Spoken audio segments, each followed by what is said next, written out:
Hello बच्चों, कैसे हैं आप लोग। आई होप आप लोग अच्छे होंगे। ठीक है। देखिए बच्चों, आप लोग के लिए मैंने आज क्लास 10th का, ठीक है, पॉलिटी चैप्टर नंबर 4 लेके आया हूँ। चैप्टर नंबर 4 है संघात्मक शासन व्यवस्था। क्या नाम है चैप्टर का? संघात्मक शासन व्यवस्था। ठीक है ना। तो देखिए चैप्टर नंबर 4 से जितने भी सारे ऑब्जेक्टिव क्वेश्चन बनने वाले हैं बच्चों, मैंने एक एक करके आप लोगों के लिए लेके आया हूँ, क्योंकि आप लोग को अब बहुत ही, ठीक है ना, कम समय बचा है। इसलिए ऑब्जेक्टिव जितना ज़्यादा से ज़्यादा कंप्लीट आप लोग करेंगे, ठीक है ना, उतना आप लोग के लिए खासे इंपॉर्टेंट होने वाला है। तो इसलिए बच्चों आप लोग ध्यान से देखेंगे, ध्यान से पढ़ेंगे और इसको नोट्स करते जाएंगे, ठीक है ना। देखिए पहला क्वेश्चन है, किस देश में संघात्मक शासन व्यवस्था नहीं है?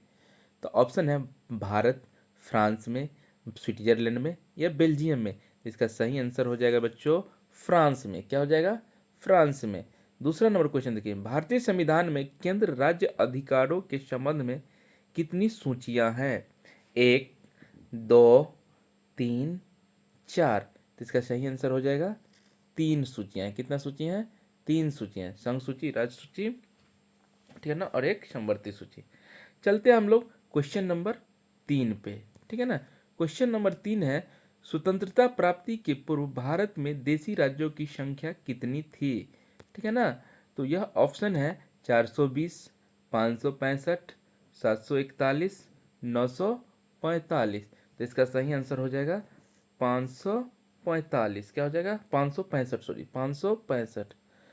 चलते हैं हम लोग क्वेश्चन नंबर 4 पे, राज्य पुनर्गठन आयोग की स्थापना किस वर्ष की गई? तो ऑप्शन है 1953 में, 1954 में, 1955 में, 1956 में। तो क्या हो जाएगा? 1955 में। झारखंड राज्य का गठन किस तिथि को हुआ? तो ऑप्शन है 1 नवंबर 2000, 9 नवंबर 2000 को, 15 नवंबर 2000 को या 15 नवंबर, ठीक है ना, 2001 को। तो इसका सही आंसर हो जाएगा 15 नवंबर 2000 को। कब हुआ था झारखंड राज्य का गठन? 15 नवंबर 2000 को। ठीक है। चलते हैं हम लोग क्वेश्चन नंबर 6 पे। 6 नंबर क्वेश्चन क्या है, देखिए ध्यान से। 6 नंबर क्वेश्चन कह रहा है कि संघीय सरकार की सही विशेषता कौन सी है? राज्य सरकारों को केंद्र सरकार द्वारा सत्ता दिया जाना, सरकार के 3 अंगों के बीच सत्ता का विभाजन, निर्वाचित अधिकारी के ही हाथों में सर्वोच्च सत्ता या विभिन्न स्तरों की सरकारों के बीच संविधान द्वारा सत्ता का विभाजन। तो इसका क्या हो जाएगा सही आंसर? गौर नंबर हो जाएगा, विभिन्न स्तरों की सरकारों के बीच संविधान द्वारा सत्ता का विभाजन। चलते हैं हम लोग क्वेश्चन नंबर नेक्स्ट पे। देखिए क्वेश्चन नंबर 7 क्या कह रहा है। क्वेश्चन नंबर 7 है कि इनमें से कौन सा गलत बयान है? गलत बयान कौन है? कि संघीय शासन व्यवस्था में केंद्र और राज्यों की इकाइयों के बीच सत्ता का स्पष्ट विभाजन कर दिया जाता है, या भारत में संघीय शासन व्यवस्था की है क्योंकि संविधान द्वारा केंद्र और राज्यों सरकारों के बीच सत्ता का विभाजन कर दिया गया है, या श्रीलंका में व्यवहारिक रूप से सभी संघीय संघीय शासन व्यवस्था नहीं है क्योंकि केंद्र सरकार के पास ही सारे अधिकार हैं, या स्थानीय सरकार भारत की संघीय व्यवस्था शासन व्यवस्था में बाधक है। इसका सही आंसर हो जाएगा स्थानीय सरकार भारत की संघीय शासन व्यवस्था में क्या है? बाधक है। क्या है? बाधक है। तो क्या हो जाएगा आंसर? घ नंबर। चलते हैं हम लोग क्वेश्चन नंबर 8 पे।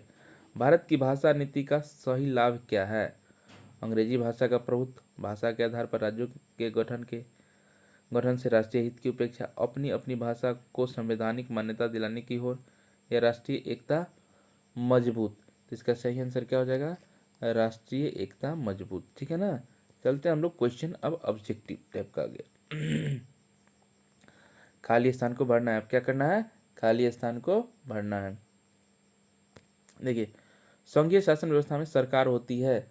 सरकार क्या होती है? दोहरी होती है। संघीय शासन व्यवस्था में सरकार कैसी होती है? दोहरी होती है। भारत को डैश का संघ कहा जाता है। तो भारत का क्या कहा जाता है? राज्यों का संघ कहा जाता है। क्या कहता है? आधा जौ है ये, राज्यों का संघ कहता है। 3 नंबर, भारतीय संविधान में अधिकारों की 3 सूचियां हैं, संघ सूची, राज्य सूची और एक होती है समवर्ती सूची। क्या होती है? समवर्ती सूची। चलते हैं हम लोग क्वेश्चन नंबर 4 पे। संघीय व्यवस्था में प्रायः डाइस नागरिकता का प्रावधान है। तो क्या है? दोहरी नागरिकता, दोहरी, कौन सा नागरिकता? दोहरी नागरिकता। क्वेश्चन नंबर 5, संयुक्त राज्य अमेरिका में डैश नागरिकता है जबकि भारत में डैश नागरिकता का प्रावधान है। तो क्या हो जाएगा यहाँ पे? संयुक्त राज्य अमेरिका में दोहरी हो जाएगा। क्या हो जाएगा? दोहरी, दो लिखें, दोहरी। और भारत में क्या है? एकहरी।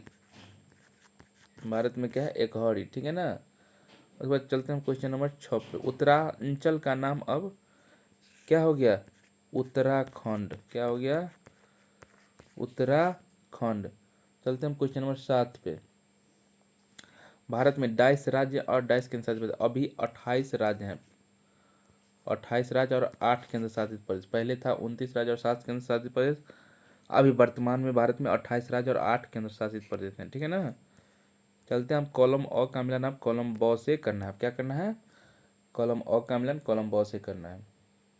तो पंचायती राज क्या हो जाएगा? लोकतांत्रिक विकेंद्रीकरण। क्या हो जाएगा? लोकतांत्रिक विकेंद्रीकरण। नगर निगम, नगर निगम क्या हो जाएगा? शहरी निकाय। नगर निगम कहाँ होता है? शहर में नगर निगम का चुनाव होता है। ग्राम पंचायत, ग्राम पंचायत क्या हो जाएगा? ग्रामीण संस्था। ग्राम पंचायत क्या हो जाएगा?